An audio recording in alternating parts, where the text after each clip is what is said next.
Hi and welcome to Paint with Bats, Cats and Broomstick. Today I found these lovely little tiny canvases from my local Wilkinson store, which is a retail store here in the UK.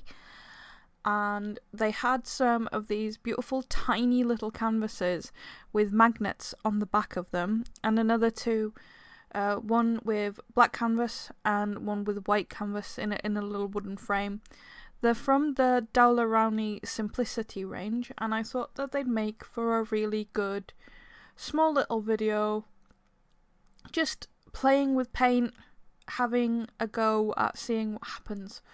Just going with the flow, no stress, no having a perfect plan of how I want these to be finished, because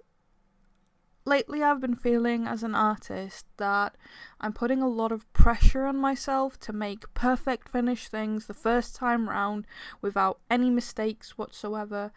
and mistakes are a part of the process. Little errors, little things that we get wrong, something that we feel like we could do better next time, are all a part of the artistic process, and not doing that or not respecting that is a part of the process tends to leave us feeling a little bit overwhelmed, and like a blank page can be the most daunting thing on planet Earth. Especially for me, I feel like that moment where you have a fresh, beautiful blank piece of sketchbook page or some wonderful watercolour paper that you've spent so much money on, and all your watercolour paints that are so expensive, or your acrylic paints that you've spent loads getting, and you're thinking to yourself, right, what do I want to do today? All I can think about is how much stress and there is in picking the perfect right thing, that exact right design that I want to finish and be absolutely perfect right from the get-go. And that's just trying to skip a major part of the artistic process, a major part of that learning about yourself, learning about what you can do, learning about techniques and styles and other things that you spend time accumulating over the years. I didn't know that I was a really good animal portrait artist until I tried it. So if you just stick to the one thing that you feel like you're good at, or the one thing that you want to do,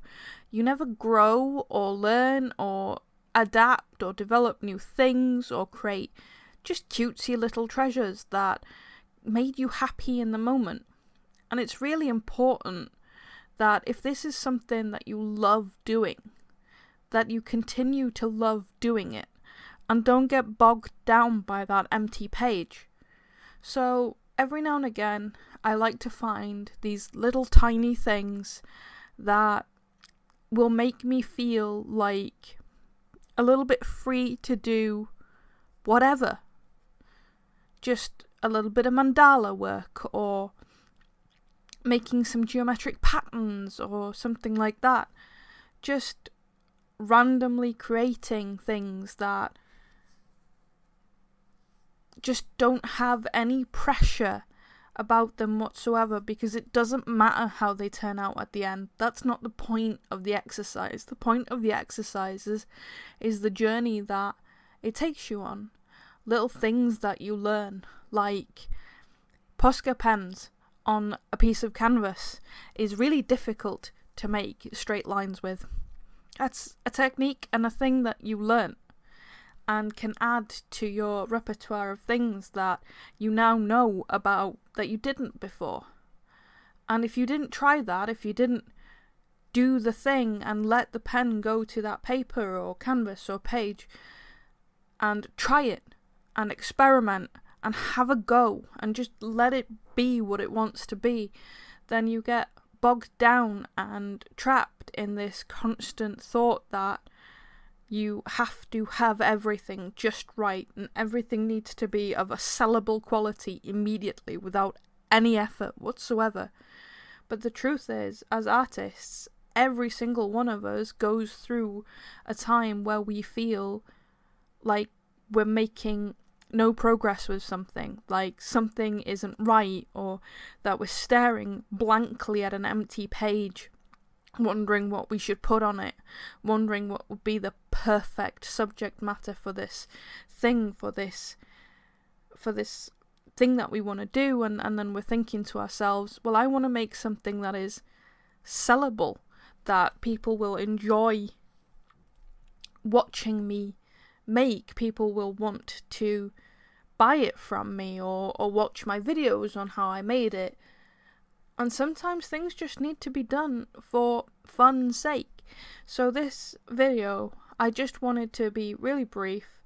and remind everybody to have fun with their art, and that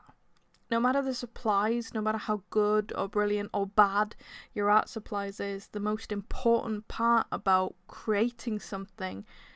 is the journey that you take to make it. That adds so much to the beauty of whatever you've finished with, that it's one of the most important things that we add to something as an artist is our journey in making it. So I just wanted to remind everybody to take a deep breath and to keep making things, even when the page feels really daunting. So that's it for this week's video. I hope that you guys will like and subscribe, and see you next video.